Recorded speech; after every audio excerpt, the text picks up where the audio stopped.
we start with how to self-regulate. We get ice packs. It's a big part of freediving, and releasing the body has to do with that MDR, the mammalian dive response. So if we add the cold water with the ice packs on the back of the neck and on the chest, thoracic spine, or on the face, there seems to be effective enough for this process to start. Then we learn breath work, which is a 5-second inhale, a 2-second pause, and a 10-second exhale. Exhale is double the inhale. You're activating your rest and digest. Now you've got that cold water feeling on your back. Your heart rate in 2 minutes is going to drop down. What can that do for pain management? A lot. If you are tense, you're not breathing, and your heart rate's activated or elevated because you're scared, you're nervous, here comes a migraine, I've lost the rest of my day. If you implement this, even this kind of practice, it might steer you off onto a different course.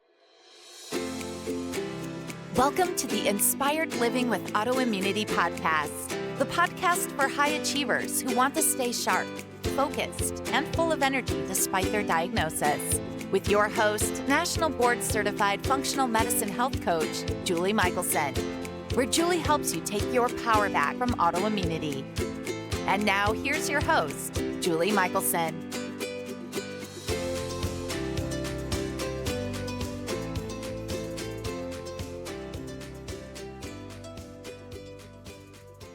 Welcome back to the Inspired Living with Autoimmunity podcast. I'm your host, Julie Michelson, and today we're joined by Elaine Hicks, the underwater therapist. Elaine is a licensed clinical social worker, certified substance abuse counselor, and free diving instructor. She specializes in blending trauma-informed therapy with the transformative health benefits of free diving, creating a unique approach to wellness that doesn't even require stepping into the water. Elaine is the creator of the Hicks Dive Method, an integrative system that focuses on self-regulation, nervous system health, and mental resilience. Through her trauma-informed freediving course and private practice, Elaine empowers individuals to tap into their 8th superpower, interoception, to unlock healing, manage stress, and connect with their inner calm. In today's conversation, we discuss polyvagal theory and how Elaine uses her experience as a free diving instructor to empower women to connect with their bodies and become responsive instead of reactive.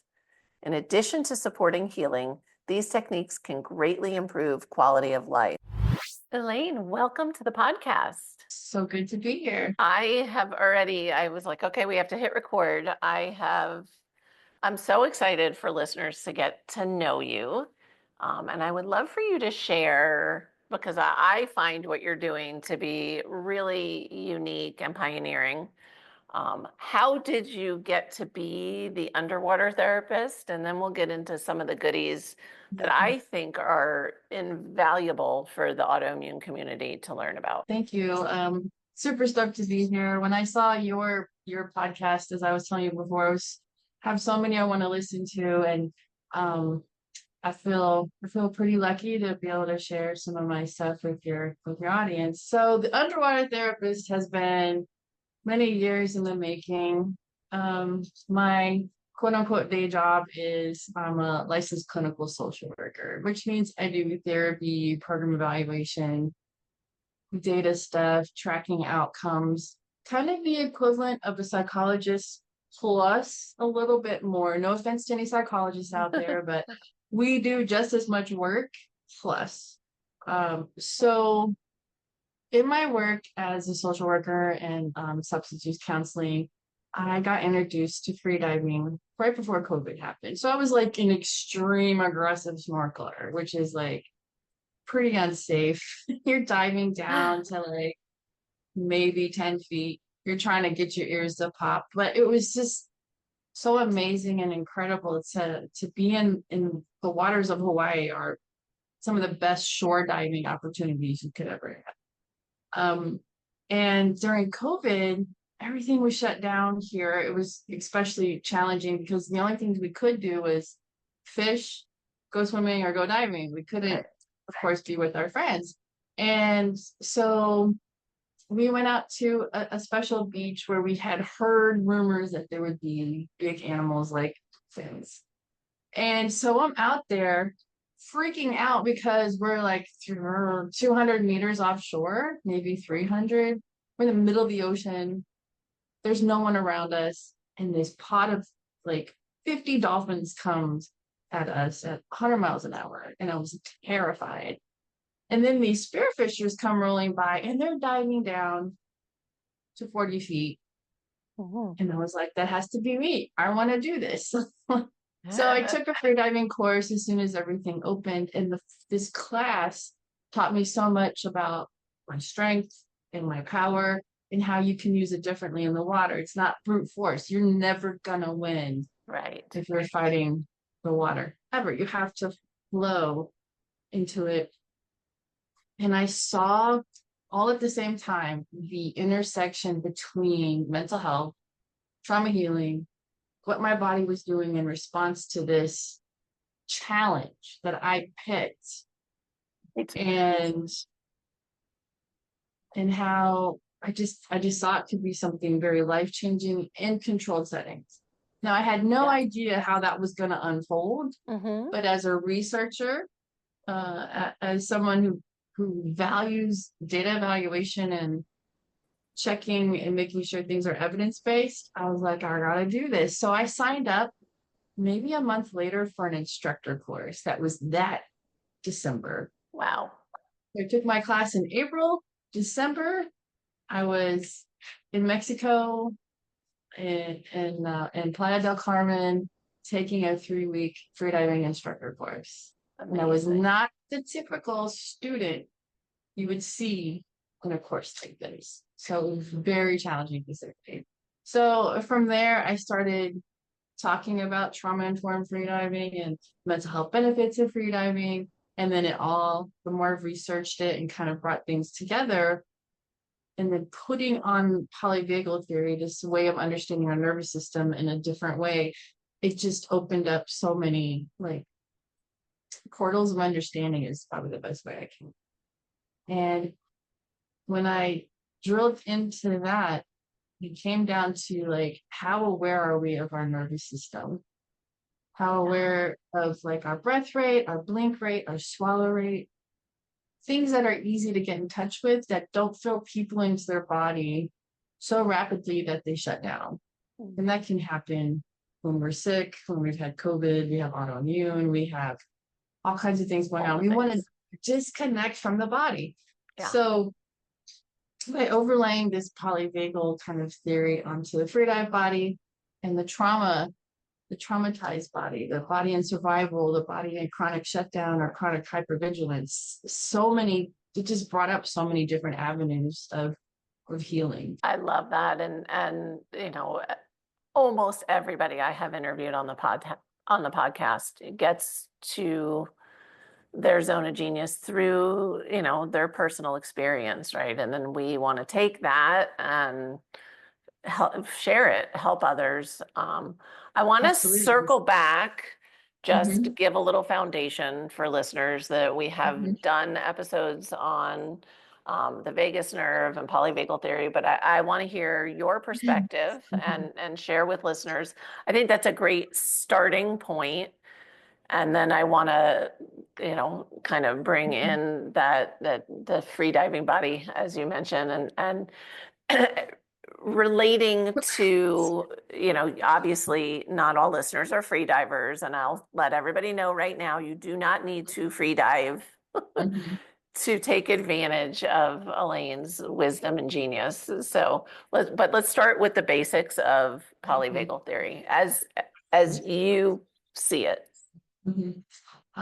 The way I understand polyvagal and use it with even the clients I work with in my private practice is that it breaks down the nervous system into 3 kind of zones.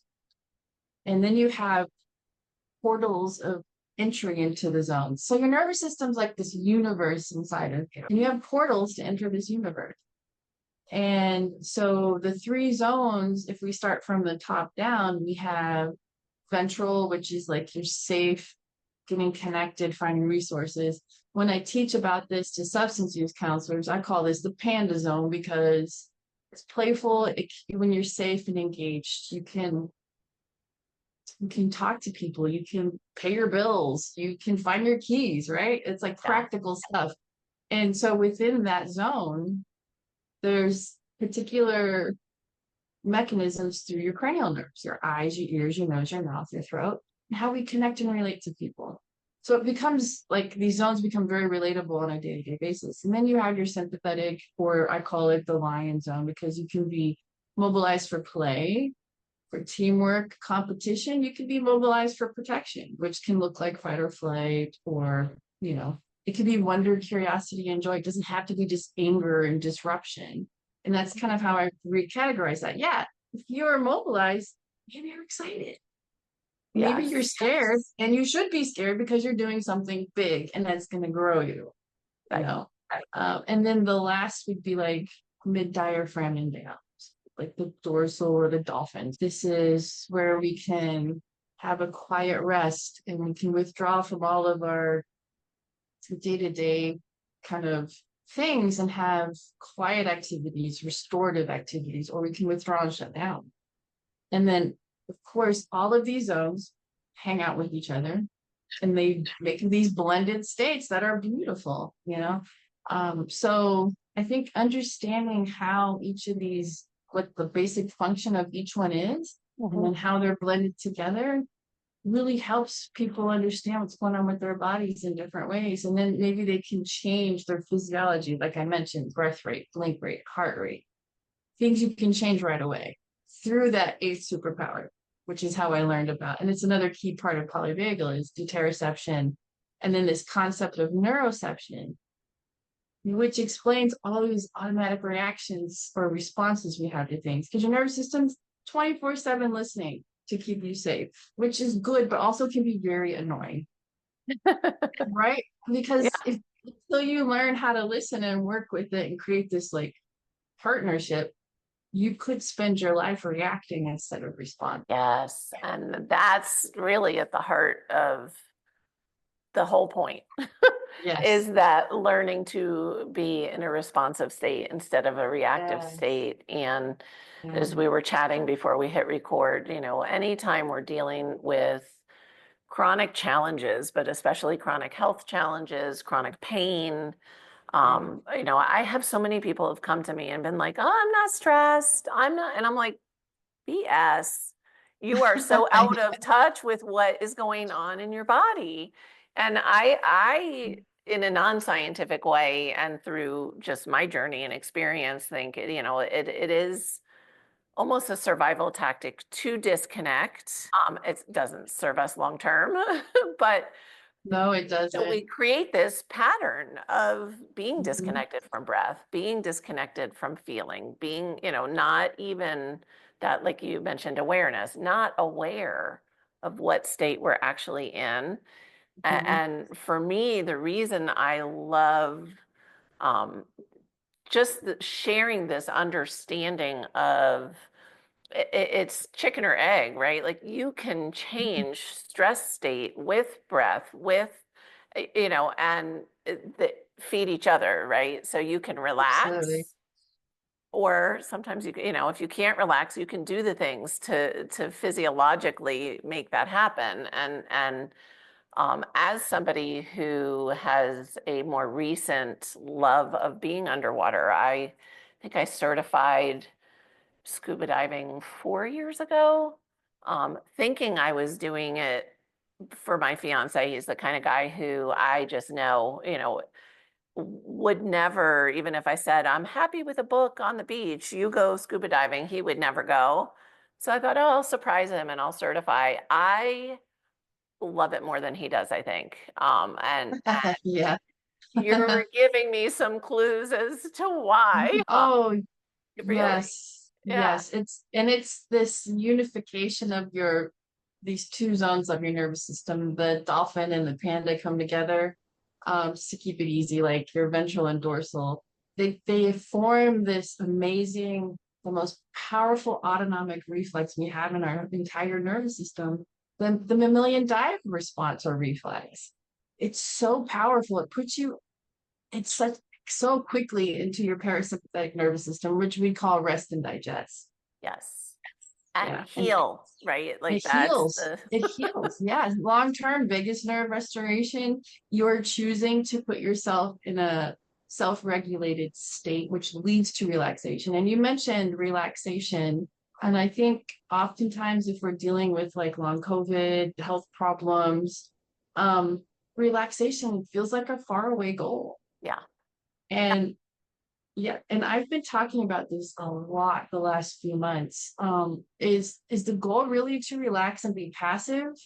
No. Or do you want to be self-regulated and function despite, like, yes, all these things are happening, but I want to function. And self-regulation really gets us back into our prefrontal cortex where we can problem solve, find my keys, make coffee, everybody's got their lunch. I didn't Yeah. leave any kids outside on the front step. Like, I have done I all my got things. this. Yeah. I've got this, and I can actually behaviorally respond appropriately as well. Yeah. So Which is the goal is really different relaxation? Mhm. than pushing in Yes. survival mode, right? And so you Yes. can heal and function. And I'm so glad you clarified, because when I say relax, I'm thinking physiologically, not Mhm. sitting around on the couch, not, I mean, you do whatever, do your bliss. But for most of my clients who are perfectionist overachievers, their bliss is not, It's working. zoning out. And Yeah. it takes a little time for Mhm. buy-in of this actually makes you perform better. This makes you not leave any kids behind or do any of the Yeah. things we all don't want to Mhm. have happen by the end of the day. Mhm. So I'm a visual person, so I Okay. love the fact that I think you are as well, just from how you describe it, your theories, your process. So if we have this basic understanding of polyvagal theory and the importance, um, now pull in the free diving body for me, because I Yes. know this actually just informs your whole Mhm. unique approach. Does. Yeah. So I was mentioning that the typical freediver I work with is about 40. She's usually in perimenopause in retrospect.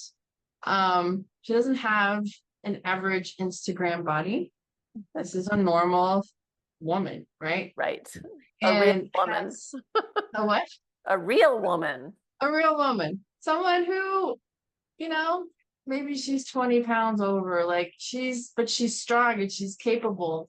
And she's had challenges getting into freediving classes because she doesn't look the part. And I hate to, like I love my sport, but there's a lot of that in her inner or like And inherent. actually, Yeah, humor me for a second, because yeah, we jumped into this conversation.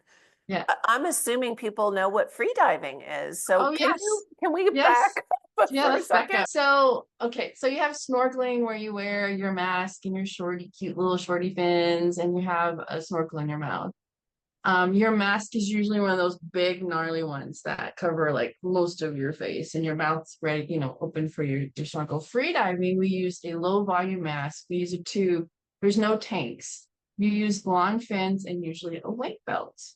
And so we dive deeper on a breath hold with full lungs beyond 10 feet. So here, your average typical dive is going to be 33 feet at the max for most people. I mean, there's some recreational free divers who like to go Crazy. deeper. Yeah. But at one of our favorite spots here, Electric Beach, the max is going to be 15, 20 feet. Okay. Really, maybe 30. And that's where all the cool stuff is. So freediving lets you interact with nature on a different level. Snorkeling is very surface, so freediving is going down. And then there's several disciplines within freediving. Okay. So we have recreational, and then there's competition, but we even have training. We can do different kinds of training in the pool. There's pool freediving. There's competitions for the pool. There's competitions in the water. You guys have all heard of maybe Alexei Molchanov, or at least seen like things in Right. the news about this. There's a documentary on Netflix which only shows competition side at its kind of worst. But there's a whole other beautiful recreational world of your average people just going out there killing it. Not killing it, that's a better way to say it. They're out Right. there like just diving their hearts out and having such a great time. Yeah. Thank Shallow. you for that. I just, and I do think just from the things I've read and what I've seen that most of us, if we have some images in our mind of free diving, it is more of that kind of competition level. I'm Mhm. gonna say kind of crazy, like really It's pushing the pretty limits, intense. really, really Yeah. intense. And Yeah. so thank you for sharing that, you know, Yeah. there's a whole range and you're talking about the what I would call sensible, enjoyable, recreational free Practical. diving. Yeah. Practical. Well, Yeah. you know, and Yeah. it's the same with scuba Yes. diving. Mhm. The beautiful, like really most of what you want to see is not that deep. Mhm. You know, I mean, Right. the deeper you go, the darker it is, you know, with different exceptions of what kind of diving you do. But Absolutely. so I Yes. love that you clarify like, hey, there's like this sweet spot. Yeah. Yeah. And in the classes I teach, you have to do your skills. There's a series of skills you have to do, but it's all at 10 meters or 33 feet in freedom units. So I Thank have to, you. everything in free diving is in meters. So 10 meters is where your skills are, blackout rescue, mask removal. You have to learn how to rescue yourself, you Yeah. know, Which and yes. is you know Hmm. not accidental in how Right. you are using this work even out of the water. Yes, absolutely. So what the way polyvagal really works is if we look at neuroception, that unconscious listening of the nervous system to keep you safe. Mhm. Remember, this is running 24/7. And then you have interoception, which is your ability to sense and then regulate your internal body states, like changing your heart rate, changing your breath rate, changing your blink rate. And then from there, you can go, oh, are my shoulders really tense and up high by my ears? Mm. You know, are my butt cheeks clenched? And for those people who that you work with that roll in, they're like, oh, I'm not stressed. Yeah. I ask my clients the same thing, but I go, wait a minute. How were you holding the steering wheel while you were driving? Sure. Do you Yeah. have claw marks right here from clenching the wheel? Tell me about what's going on with your jaw. What about the frowns in the forehead? So, like, we carry tension all throughout the body. And when we're in class, there's a part that we do. It's a static breath hold in shallow water, which means you're laying on your belly. You've got your mask on, your snorkel, you're holding a float. I'm right there. It's like 3 feet of water, right? And you hold your breath and you do this interoceptive body scan where you find all the tension. And I'm looking and with permission, I'm just tapping on the different Mhm. parts that I see. And then you see people releasing and releasing and releasing all of these tension points, and they're just floating so effortlessly. And then there's a breathe up process. And then I tell them when it's start time to hold their breath, they take their snorkel out, I start the timer. Most people are doing 1.5 to 2 minutes with no previous kind of breath holding experience. And it's so empowering, especially for these women, because they're like, of course I can do this. And then all of the ladies that are the people I've been able to train over the last couple of years, they're the like strongest free divers in our community. They're safe as well. And they're Right. just very strong because the whole session is building on foundational skills, but at the same time, what are you learning about yourself, your capability? You know, you can swim to 10 meters, and most of them have gone on to 20 with Yeah. no problems. Wow. And just give Mhm. us a little bit of a guess of a reference point of a tense person who Yes. hasn't done the body scanning and you know, the difference of when somebody filled with tension tries to hold their breath, Mhm. like how long do, you know, guess on average. Maybe 30 seconds, Yeah. because when you're tense and shriveled up, think about this right Yeah. now with when you've had pain. And how are you shrinking and compressing your thoracic, Mhm. your stomach and your sides and your shoulders when you're compressing and holding yourself in really tight because oh maybe you're bracing yourself for bad news from the doctor or something perhaps, you know, you can't expand your lungs. And Right. then oftentimes people who are that tense are not breathing into their diaphragm. Right. They're shallow breathing up in their chest. So maybe they're even hyperventilating. They're not breathing properly. And so much can be solved by getting into the correct breathing patterns, which feels weird. It feels really like threatening for people. Physiologically, you would think, oh, but immediately it should be relaxing. It is not. It's very triggering. Foreign. I really was just talking to one of the employees at the clinic, a new employee at the clinic yesterday, about breath and breathing. And I gave her the example of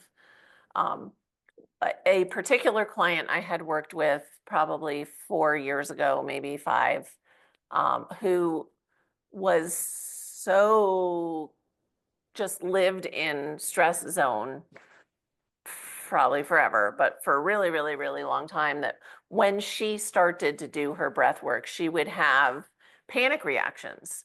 Like the second or she would get any little bit of that relaxation release, that change, she would get a stress response. And she was awesome. I was like, give me a week. Let's just keep, you keep playing with it. And sure enough, it flipped and she never looked back. But it was such a foreign feeling to her. Yeah. So I love that you highlighted that, because it can be real. And I think you use the example of like bracing for bad news. And so many with chronic pain, chronic illness are just braced, period. They're braced All the for time. the pain that's going to happen when they move a limb or whatever, or braced because they're expecting not to have the energy to get through all the things. Right. So this isn't just an acute situation kind of thing. This is really for that day to day, which is amazing. So how because as much as I wanted to talk to you, if we were only going to talk about people who could come to Hawaii and learn to free dive with you, this wasn't going to be very helpful for listeners. Right, How do absolutely. you take, this beautiful melding of these worlds and help people on dry land? I'm glad you asked that, because that's my favorite thing to do. So I help people map out their nervous system. So remember I talked about polyvagal. I've created some worksheets that ask questions based on each of the zones. We rate them on a scale of 1 to 5. We find those kind of anything that's like at the higher end or lower end of the spectrum, then I know those are places we need to start looking at. And these are like emotional questions, physiological questions. I also use a tool from Polyvagal folks. It's called the neuroception of psychological safety, and it hones in on the physiology. So this mapping process takes out a lot of the stigmatizing kind of things. This is like things we all experience. So I love how it's very neutralizing in that. So then we map the system, we find those hot spots or cold spots, and then we bring awareness to those areas. We just recognize them as slowly as we need to go. But once you learn how to bring in awareness, you can start doing it with the right person. The support, you need the support to do this. I believe it's important. Like I said before, I'm not going to throw someone into their entire body so they feel pain. Right. We want to find those pockets of safety and strength in the body. So one client, she's like, I have the best quads. They are so strong. And I was like, okay, well, there's your safety. Like, that's amazing. You can stabilize yourself and you can go there and find reassurance. Okay, if you're strong there, okay, surely you're strong somewhere else. So then we start with how to self-regulate. We get ice packs. Because a big part of freediving and releasing the body has to do with that MDR, the Mammalian Dive Response. So if we add the cold water, quote unquote, with the ice packs on the back of the neck and on the chest, thoracic spine, or on the face, I caution people to do it on the face because it's pretty intense. You want to build up to it. So thoracic spine, so mid back, the ice pack there seems to be effective enough for this process to start. Then we learn breath work. we learn how, and it's based on the individual, of course, but I do a 5-2-10 breathing, which is a 5-second inhale, a 2-second pause, and a 10-second exhale. Exhale is double the inhale because on the exhale, you're activating your rest and digest. Yep. Now you've got that cold water feeling on your back. Your heart rate in 2 minutes is going to drop down. And every time I've tested this, I worked out at 120 heartbeat, did the necessary 2-minute cool off, laid down on the ice pack, did my breath work, and it dropped back down into the 60s within 2 minutes. What can that do for pain management? A lot. If you are tense, you're not breathing, and your heart rate's activated or elevated because you're scared, you're nervous. Oh my God, here comes a migraine. Great, I've lost the rest of my day. If you implement this, even this kind of practice, as soon as you can, especially if you're at home and you sense the thing coming, whatever your thing happens to be, and you do this practice, who knows? It might steer you off onto a different course. And even if it reduces the time lost by 2 hours, that's huge. Right? Or your pain scale goes down from an 8 to a 6. That's still a lot of reduction. So we do breath work, the ice packs, and we're bringing in that awareness, and we're finding the tension points and we're releasing them. I love it. And the breath is so powerful when we learn how to use it properly and intentionally. I just recently was talking to a client who he does a lot of fun biohacky kind of stuff. But I pointed out that he was kind of missing like a really, really big piece. He would cold plunge and then, not warm himself up. He would cold plunge and wrap into, and I was like, the whole point is the regulation, and he had part of it down.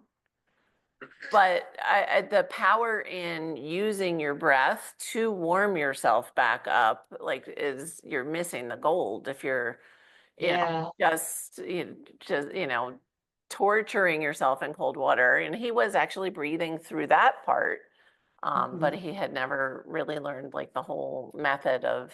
And I'm not telling people run out and take a little bit of Elaine and a little of that. I'm just saying, right. You can. When I did my Wim Hof training, I did it in winter outside in Colorado. And I was like, oh, this was dumb. It was great. It was great. And it really, it's that believing, it's that same moment, right? That your women who, once they find their tension and release it, can all of a sudden stay underwater, and never knew they could do that. And then it's like, ooh, what else can I do? Right. Then it's like just this beautiful, beautiful spiral. And so I just want to highlight things that I think are really, everything you said was important, but finding that zone of safety is important, right? You're not re-traumatizing people. You're not, there is a way to heal that doesn't have to be painful. And I wanted to ask, because I had the thought as you were talking about it, you mentioned when you were talking about hot spots and cold spots. And I think most people can, and I shouldn't assume, but I think most of us think we know what a hot spot is. What would you say a cold spot is? Anywhere you're really disconnected from. Yeah. And I think that's real personalized, but I would say if you're someone who's had to spend a lot of time resting, laying down, I'm thinking your glutes, your hamstrings, your legs, your feet, what's going on with them guys? Is there something that you could do, whether it's ankle rolls, bringing your feet up and flexing them? Can you squeeze? And I teach this in all my classes, squeeze and release the glutes. Squeeze and release them. Bring awareness and awaken them. If it doesn't cause you pain, right? And this is all based on, this is why it's so personalized, but I wanted to circle back to the breathing and say Yeah. we never, ever, never use Wim Hof in the water. We never do hyperventilation in the water. Every freediving agency has a standard protocol for the relaxation or breathe out phase, which is 2 minutes. So we're not just willy-nilly doing all these weird breathing Right. things and holding our breath. It's 2 minutes of tidal breathing and a big final breath and then holding your breath. But I just want to make sure that if someone Well, decides to and I'm try glad you that, said that because I yeah, think people have a misconception of Wim Hof breathing and Wim Hof method. And being right. trained in the Wim Hof method, you don't do Yes. that breathing in the water either. No. You do it to prepare, and then you use different breath to warm back up. So I love that you highlighted that because Yeah. honestly, proper Wim Hof, you're not hyperventilating in the water either. So Right. But, we get excited when we hear new podcasts and we're like, I'm going to go try that. It's going to help right. me with my pain. Yeah. And yes, freediving can help you with pain management because of the MDR, because you're in a relaxed state But body. not just like, But go not, get oh, yourself yes. equipment and jump in the water. This is No, not what we're talking about. yes, take a class, take at least an intro or like a try freediving or snorkeling class or just go in the pool and relax. But, and relax, I mean like laying on your back, Right. breathing. Just lay Yeah. on your back and float if you can, because that takes all the weight off your body. But yeah, I Yeah. just wanted to put that I thank caution. you. Yeah, Yeah. absolutely. And I mean,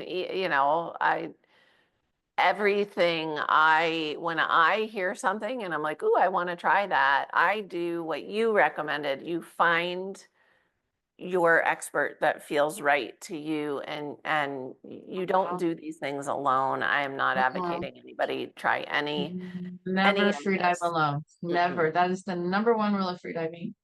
It's Yeah. snorkeling. You never go alone.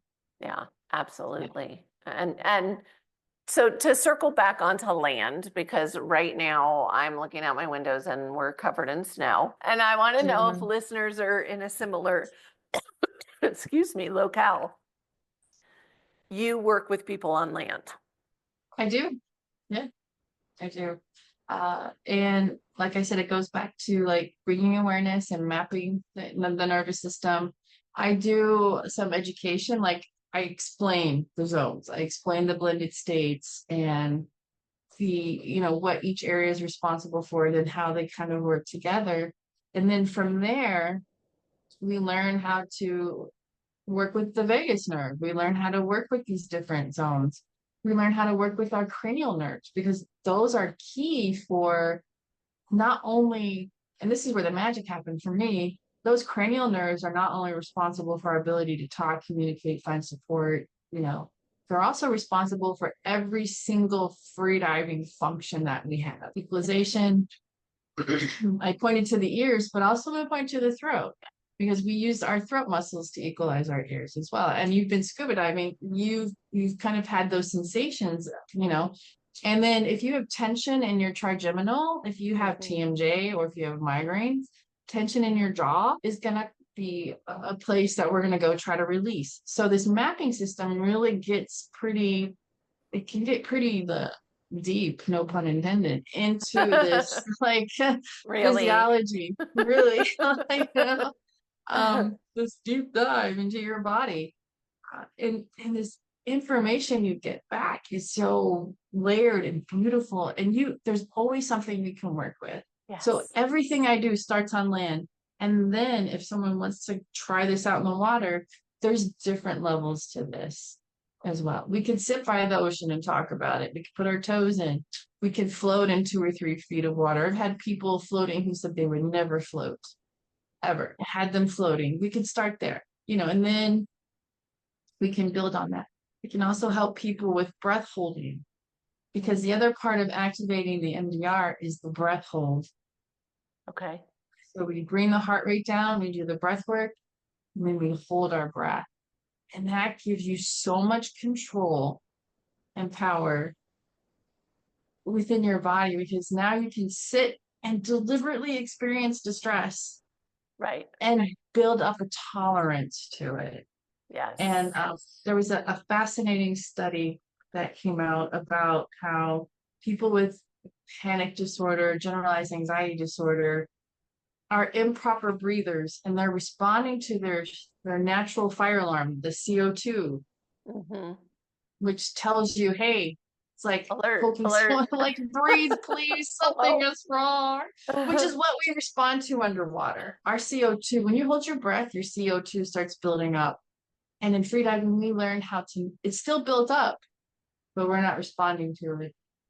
We're Yeah. choosing not to respond. We're finishing our dive. We come back up with grace, with calm, with presence. We come to the surface. We do our recovery breathing, which is very important after a breath hold. And then you can go, oh, that really sucked. But I'm okay. So each time you do that, you add 2 seconds, 3 seconds, 4 So seconds. How much? empowering. That's Yeah. mastery. That's mastery. Yeah. So, And for those that haven't already connected those dots, that mastery helps you regulate and respond instead of react. Like that's what gives you that space yes, to, just take yes, that half a beat and not be just, yeah. really not in the driver's seat of your day, for sure. Mhm. Yeah. And this is when we tell the neuroception, okay, I've got it from here. Mhm. I know I'm safe. I have my safety diver. My friend is right there. Literally, the surface is in 4 feet. I'm fine. I can hold my breath for another few seconds. Yeah. And honestly, in an emergency situation, human beings can hold their breath for up to 4 minutes without up to 4 minutes. Like it's going to depend, but without without brain damage, usually. And this is why also you should never snorkel or dive with your snorkel in your mouth. Anytime you're going under the water, unless you're scuba diving, you take your contraption out of your mouth, because if you do hit your head or black out, you've got a funnel of death bringing oxygen to your lungs. If you black out without that in your mouth, we have all these natural protective mechanisms that will kind of shut everything down and protect you. So just remember that you can hold your breath for 30 seconds. You're not going to have brain damage. Yeah. Okay. No matter Couple minutes. what signals you're receiving in the Yeah. moment, It, it's a and that's, practice. it is a practice. And then that's where the beauty of how we can put this on pain management. How can we put this on dealing with these unfortunate long-term circumstances when we have like autoimmune conditions or long COVID? Is if you can put off the sensation for a couple of seconds and you keep building upon that, it's so empowering. You can opt in or opt out of the response. Absolutely. And It takes that's practice though. Yeah. it does take practice. And again, find a guide. I find Elaine, Yes. find whatever resonates with you. Yeah. We're not made to journey alone. And so, for any of these, it's all retraining, right? It took years for our nervous system to get where it is, wherever Yeah. yours is. And Yeah. so finding a professional to help you learn to shift it is really key, really, really key. Well, I It love is. what you're doing. I am so excited about it because I can see, for me, just my kind of long history, and it just feels like I'm always looking for shortcuts back to that, like Yes. biohacker brain, right? And yes, I just said it's a practice. It is a practice. But my whole purpose in life is to empower people to take charge of their wellness and improve it, and that's what you're doing, is you're Mhm. allowing people to actually feel the power they have. And that's what keeps us going, right? That's where it's the more and more and more. Well, what else can I control? What has my body been telling me all these years that I wasn't tapped into? So Yeah. And I do want to throw one more thing in there, yes, that a lot of the times the people I'm working with have positive benefits in the first session. Some of this stuff works yeah, right away.